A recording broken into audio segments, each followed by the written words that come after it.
Hey everybody, welcome to the Son of Wanda. The first episode of Secret Invasion has dropped, so let's conversationalize. Alright guys, here we have the first episode of the MCU's newest TV show on Disney Plus, Secret Invasion. Now, this show I actually was pretty excited for. I really love the premise of the Skrulls invading Earth, and it's basically like Marvel's version of Invasion of the Body Snatchers, where, you know, aliens come to Earth and replace certain humans with themselves that look like humans, that sort of thing. And I have seen this story played out before on a cartoon I'm very fond of called Avengers Earth's Mightiest Heroes, which I highly recommend. I absolutely love that show. So this is kind of the MCU's take on the premise of the Skrulls invading Earth and replacing humans and all that stuff. Very excited for that premise. However, before the show had come out, I did hear some things that were not great. Like, I had heard one thing that was like Marvel's lowest rated MCU show to date, which is not good at all because they've had some terrible ones. She-Hulk. And so I didn't really know exactly if I was going to love it, if I was going to hate it, or what was going on. And I think after seeing the first episode, I'm more on the positive side of things. I think there's a lot of stuff in this first episode that is very intriguing. So I am going into spoilers, so be warned. But one of the main positives so far is that it's long. This first episode is 55 minutes. Now, you throw away some intro and some credit stuff, probably like 53, 52 minutes or something like that. But I think that the length serves these Marvel shows really well. Because I feel like, especially for shows like, even, I'm going to other universes here, but for shows like Mandalorian, I really feel like that show could benefit from longer episodes. And we've learned that many people agree that the 6-episode thing for each of these Marvel series hasn't really worked, and they feel rushed at certain times. And so I feel like extending the length of each episode can help things breathe more and not feel as rushed. Having said that, in this first episode, even though it's pretty long, they do get into the plot rather quickly. So I didn't really know exactly how I felt about that. Like, should they have set some more stuff up? Should they have let things breathe more? And I think one of the inherent problems of this show is that Phase 4 was so directionless that going into this series in Phase 5, you have almost no previous setup for this premise. I love the premise of the Skrulls invading Earth and finally getting to be the bad guys in a show or in an MCU project. I love that. However, in Captain Marvel, we were all expecting the Skrulls to be the main villain of that movie, and they did like a subversion of expectations on us kind of thing where, hey, the Skrulls are actually good guys and the Kree are the bad guys. In the comics, both groups of aliens are bad guys. So they were trying to change things up, and I never really was a fan of that change in the first place, because I knew the Skrulls, especially, you know, from the cartoon I watched, Avengers Earth's Mightiest Heroes, and I know from the comics, they are definitely bad guys. But they tried to make them good guys, and it was weird. It felt odd based on everything that we had known about them previously from the source material to make them good guys. It was strange. So I was finally, I was glad to see, like, hey, they actually get to be the villains, and we get to see the potential of having a group of enemies that can take the form of one of your closest allies and, like, one of your favorite characters in the MCU and what that would look like. But since they established the Skrulls as good guys in Captain Marvel, and they all seem to be good guys, it is kind of weird going into this show, like, oh, there are bad Skrulls now. However, I do think that certain plot points and pieces of information they establish in this first episode, I think is a really good way of continuing it and transitioning. They establish in this episode that, there's many years between end of Captain Marvel and Secret Invasion. Most of the MCU has happened in between the end of Captain Marvel and Secret Invasion. So there's lots of time for stuff and history to have been created between Nick Fury and the Skrulls. And in this show, we get to at least get a taste of what some of that was like. I think, honestly, it may have been wiser for them to make a show about Nick Fury's time with the Skrulls in between Captain Marvel and Secret Invasion. That way you're not going in so blind into Secret Invasion. But I think, again, some of the details they've established, and possibly more that are being hinted at that could come later, I'm into. I'm digging with. I don't know if that's an actual term.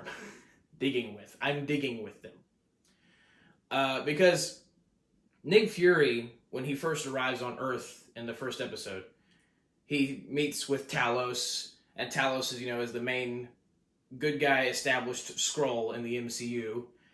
And Ben Mendelsohn, I really like him in the role. I think he's charming as a good guy Skrull. Like, I think, even though I wasn't a fan of the premise of like the Skrulls being good guys in the first place, I still think that Ben Mendelsohn plays a really good guy Skrull, and there's also some intriguing moments of seeing what a Skrull looks like as an ally instead of an enemy. So I can be on board with that, especially Talos as a character. So I like Talos, and I like how right out of the gate they established that Nick Fury and Talos are genuinely good friends.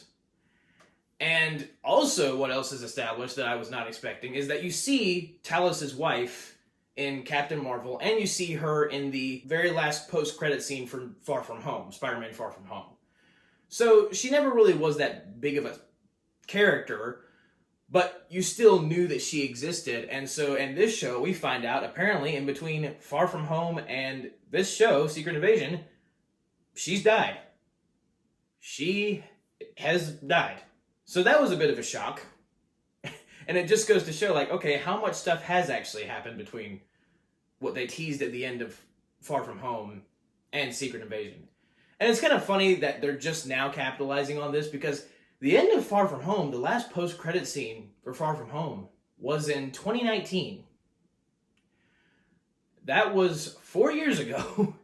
And so forever, they never really hinted again, except for a little bit in WandaVision, of like what exactly, like why is Nick Fury up in space with the Skrulls? Why is Talos impersonating Nick Fury? What is going on there? So we have a bit more information in this show, which is apparently Captain Marvel was tasked to find a new homeworld for the Skrulls in the movie Captain Marvel, at the end of that movie. And so apparently she never found a new homeworld for him. Which is weird to me, that in the span of the galaxy, in like many years, they never found a single inhabitable world. That's strange. And so the reason we have bad guy Skrulls now is because apparently there's a Skrull council. I haven't seen Captain Marvel in a long time, so I'm not sure if that was established in that movie. But apparently there's a Skrull council that Talos was kicked out of. And there's this new Skrull character named Gravik, who apparently has been around for a while. And it's implied that he has some history with Nick Fury. And honestly, it's implied that Nick Fury has a lot of history with these different Skrulls since he met them in Captain Marvel. Which makes sense because, he's been hanging out with a bunch of them on this spaceship that he was shown to be on in that same post-credit scene in Far From Home. So it makes sense that he would have connections with a bunch of different Skrulls at this point. And there's even a high-level official who's like one of the leaders of MI6 or something, named Sonya, who apparently is also a Skrull. So we apparently have had a small group of Skrulls, other than Talos and his wife, on Earth for a pretty long time. Because again, Nick Fury seems to have had long-lasting relationships and friendships with some of these Skrulls. And so you have this new bad guy Skrull named Gravik, who is sick of not having a homeworld of his own, and wants Earth to be his homeworld, and feels that Talos and some of the other Skrulls have not been being loyal to their fellow Skrulls. And, Gravik is kind of one of those guys who seems that, he just wants to take what he feels is his. And in this case, take what he feels is the Skrulls, like they're right. Which is funny because once again, in Avengers, Earth's Mightiest Heroes, that actually also was their motivation. There's actually a few similarities to the stuff that Skrulls do in this show that link to Avengers Earth's Mightiest Heroes. Like how the Skrulls infiltrate certain high-level organizations and stuff like that. It's similar in this show. And also their motivation, like I said, being in the Earth's Mightiest Heroes, they lost their planet, their homeworld Skrullos, and so now they want Earth as their new planet. And same motivation here. Gravik is tired of finding a new home. He feels like Nick Fury and Captain Marvel abandoned the Skrulls entirely, because it's a main theme in this first episode that Nick Fury apparently has never been the same since the blip, which makes sense because Tony died, first of all. Iron Man died. And Iron Man was always kind of he had a very strong relationship with Nick Fury. Nick Fury was, in some ways, I would argue, kind of like a father figure to Iron Man. So I feel like that has a lot to do with why Nick Fury is not exactly himself. At the same time, I am worried that they're just kind of trying to crap on his character in this show, because many franchises have been doing that a lot lately, where they'll crap on an existing character that you love for no good reason. I'm hoping it serves as more of a story arc in this show than hey, let's gang up on Nick Fury because. And I love Nick Fury. And there are certain moments in this episode where he even is that something Nick Fury would do or say? Like, is he himself? And that, again, that runs throughout the episode, that both the Sonya Skrull lady and Maria Hill herself don't believe that Nick Fury is on the top of his game. And they don't believe he has been since the blip. And they also think that, he's usually always several steps ahead of everyone, which is why his role in the first three phases of the MCU was so imperative. Is that he knew what was coming before it happened, especially in phase 1. I would say mainly in phase 1. It's the phase where he's the most prominent. And so he's several steps ahead of everything. He knows what's coming. He's ready for it. He's got a backup for the backup for the backup. Iron Man, Tony Stark, even calls him in the first Avengers when he's talking to Captain America. He's like, Captain, he's a spy. He's the spy. His secrets have secrets. So they're kind of exploring this idea of, okay, this guy who is really like an imperative character for the beginnings of this MCU has been there since the beginning, since that first post-credit scene in the first Iron Man. They're exploring the idea of what if he is not as good as he once was, not as good as figuring out things ahead of time as he once was. And I really do want them to delve deeper into that idea to flesh it out more. Like, why isn't he as good? Because he's still Nick Fury. And even though there was a 5-year time span in the MCU where the apocalypse basically happened for not just Earth, but all of the different worlds, because Thanos snapped half the universe out of existence, he's still Nick Fury. So I really need them to give a valid reason why he's not all there. And I get it. The blip is insane. Tony Stark died. There's a lot on his mind, but I really need them to flesh that out. But the actual story of this first episode is that Gravik, the head of the bad guy Skrulls, he has his own team of bad guy Skrulls with him, so he's already infiltrated different governments and different parts of the world, and he's trying to get Russia to go to war with the United States. And I believe this is all basically to further his goal of, he's trying to make sure the Earth is in chaos, so that the humans will end up either destroying themselves, or the Skrulls can just find easier ways to destroy the humans and have Earth for their own, as their own new planet. And they already have, even Gravik already has a base of operations where he has gathered a bunch of different scrolls from across Earth, I guess like straggler scrolls, you could call them, and he's called it New Scrollos. So he's like full on, like, Earth is going to be our new home. Nobody's going to take that away from us. And I think that's a proper villain motivation. I do, again, there's definitely some history that seems to be implied with Nick Fury and Gravik. Like, there's certain moments where it seems like Gravik almost has a personal vendetta against Nick Fury for some reason. And, you know, they already said that Gravik feels like Nick Fury and Captain Marvel abandoned them because they were never able to find a home for the Skrulls, and they kind of just... And Fury had left Earth after the blip. And, like, the reason that Fury gives is because he went to join what they call S.A.B.E.R. And that's interesting to me, is like S.A.B.E.R. is also an acronym. I don't know exactly what it's an acronym for. But S.W.O.R.D. was the organization that was talked about in WandaVision. We were given more information about that organization. Apparently S.A.B.E.R. is the specific organization that Fury was a part of after the blip in that post-credit scene in Far From Home with the rest of the Skrulls on the massive spaceship. Again, though, I don't know what he was doing. Like, what was his mission? It seems that he was literally just there because the president knows about this. So it's not top secret enough to not have the president of the United States in on it. Because in one scene of this episode, Rhodey mentions to the president some of the recent goings-on and why they might need to be concerned.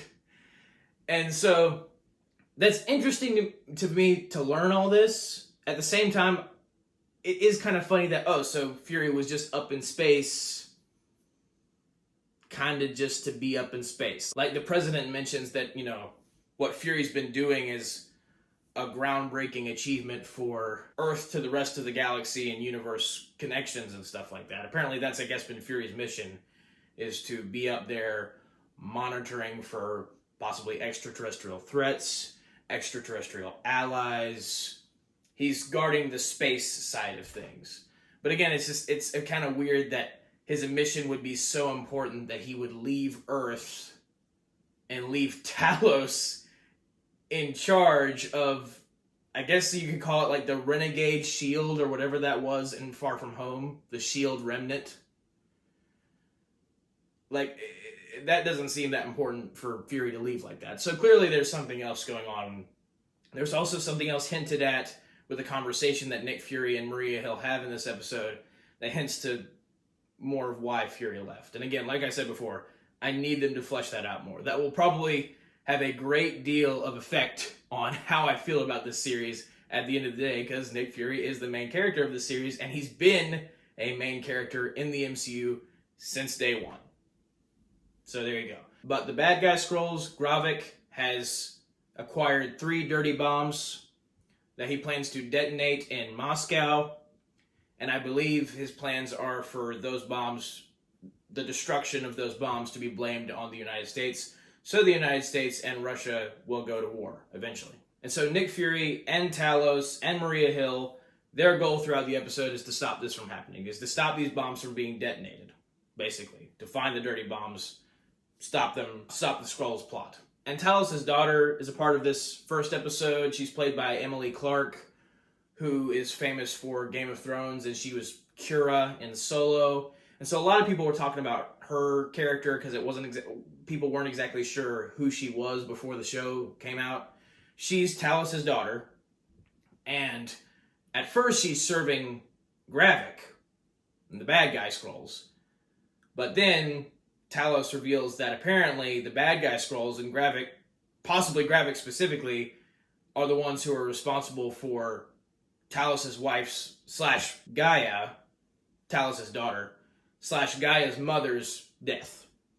And so she hears this, and she doesn't join the good guy side right away, but I do like the reveal because it was established that Gaia had left Talos many years earlier, and she didn't know that her mom had died, because apparently it was relatively recent when her mom had died.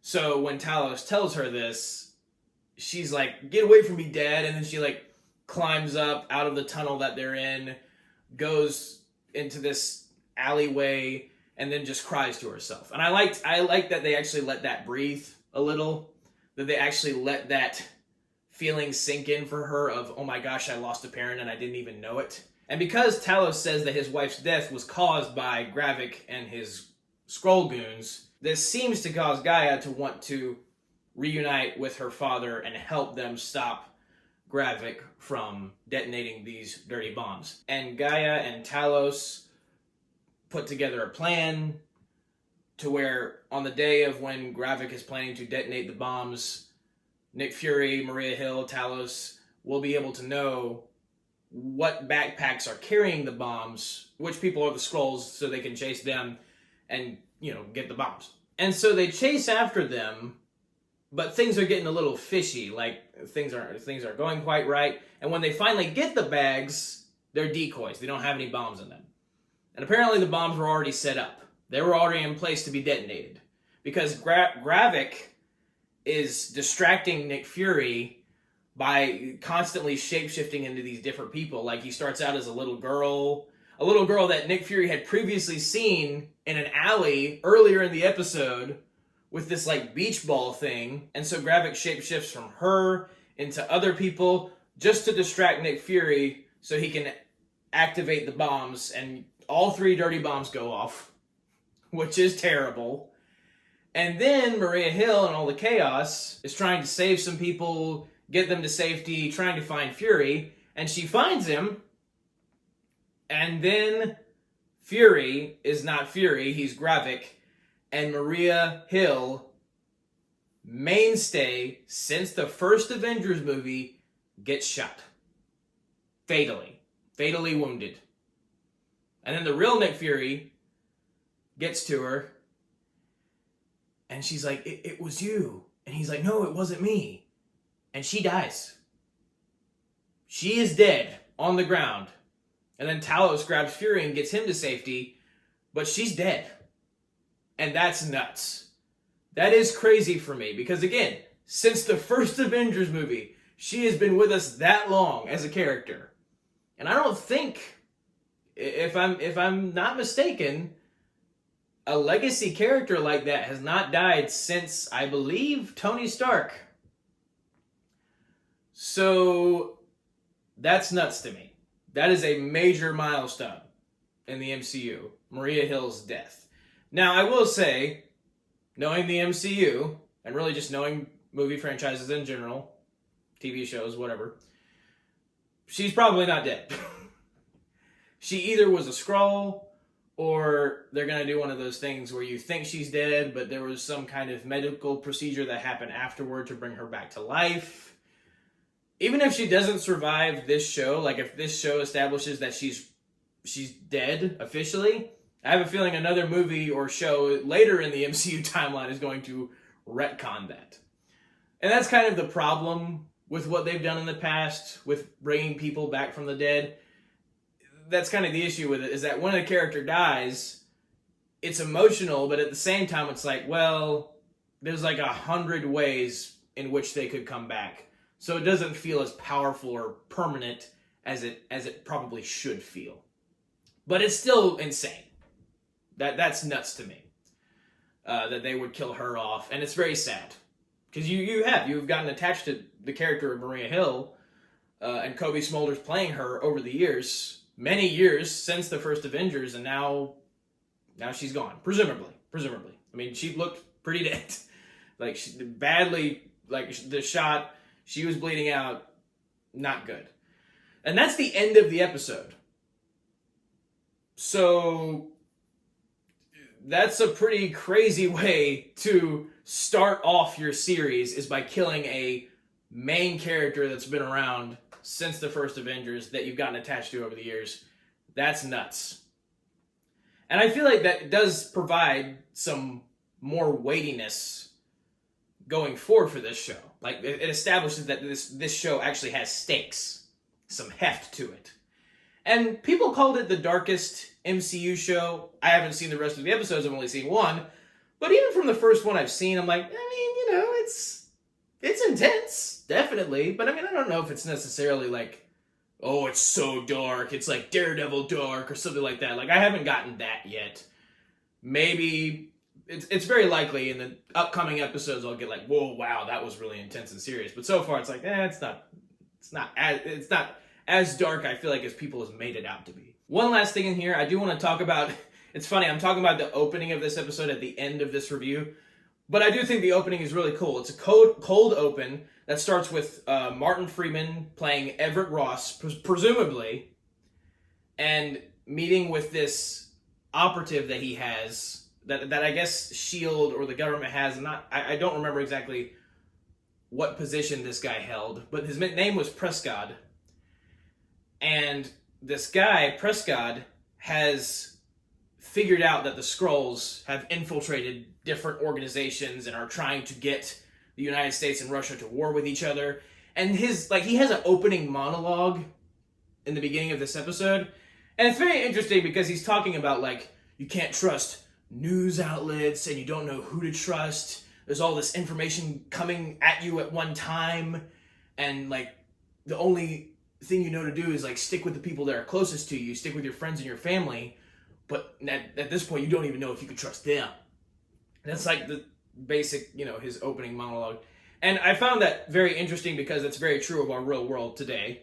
So I feel like it's very interesting to me, even how he's talking about when he's trying to explain to Everett Ross his Skrull theory and how they've slowly started taking over the planet. He's trying to say that, there's like one person or group of people responsible for all the different crazy bad things that are going on in the world. Apparently there has been a lot of tension and surrounding a bunch of different countries in the MCU up to this point. And I guess I would say relatively recently. I think they said in the past year of the MCU. And again, that also sounds like there's some crazy stuff going on in the world today, and a lot of it feels like it could very well be planned by someone. So it's just interesting to me that they have that written in here.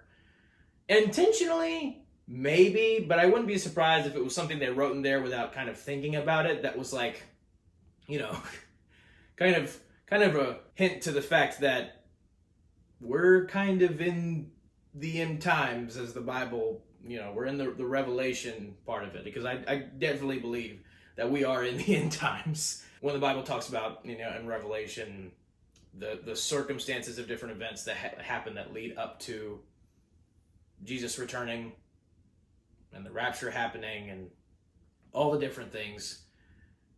It's just funny to me that we're getting a show that kind of has some of those themes in it in the end times. So that's very interesting. But it is a cold open. Starts out with this guy giving this whole monologue to Everett Ross, and Everett Ross, after hearing this, is like, okay, well, I'll contact Nick Fury and tell him all the stuff you found. See if he responds. And then Prescott very suddenly attacks Everett Ross, and you're thinking, oh, well, maybe Prescott is overly paranoid. Why is he attacking Everett Ross? We like Everett Ross as a character. Everett Ross has to kill Prescott, and then he's getting chased by this random dude outside. Everett Ross is. He ends up trying to jump off this building, off this rooftop onto another rooftop. He doesn't make it. He falls hard on the ground, and I'm sitting there thinking, oh my gosh, is Everett Ross gonna die? What? You can't kill off Everett Ross. He's awesome. He's a Skrull. Which makes perfect sense. When you wrap it all together, Talos was the one chasing him, just disguised as a different human. And Everett Ross is actually a Skrull. And so when he was trying to tell Prescott that, oh, well, I'll send all of this information to Nick Fury, Skrull Everett was simply trying to figure out what information Prescott had so he could alert his bad guy Skrull buddies that they have this intel on him and they need to get rid of this guy as quickly as possible. So that's why Prescott attacked fake Everett, because Prescott knew he was a Skrull. So I thought that was a very cool twist, very well done twist. I was seeing, like, okay, maybe Everett could be a Skrull here, but the way things played out, it surprised me more than it may have if they had done it a different way, a less interesting way. So I do think that the opening was very good.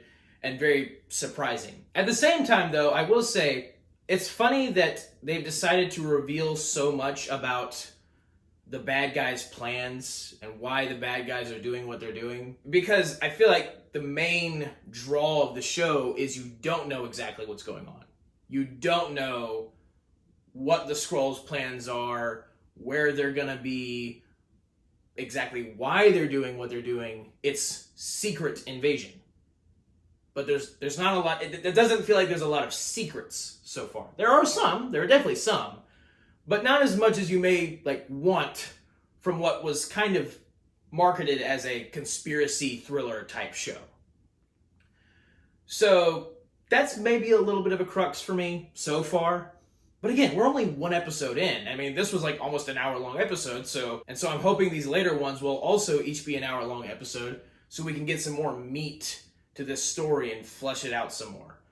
But that is my review for Secret Invasion Episode 1, and I'm very curious to see where this show is going forward. There's some stuff I like, there's some stuff I'm skeptical about, and it's just like every other Marvel show. I really just have to wait till we get to the end, because the end can always ruin everything. WandaVision showed me that. The end can always ruin everything, though. So I'm skeptical and excited at the same time. But thank you guys for watching. Have a very blessed day. May the Lord be with you. May the Force be with you. Goodbye. I'm a Skrull. Okay, not really. That's a wrap.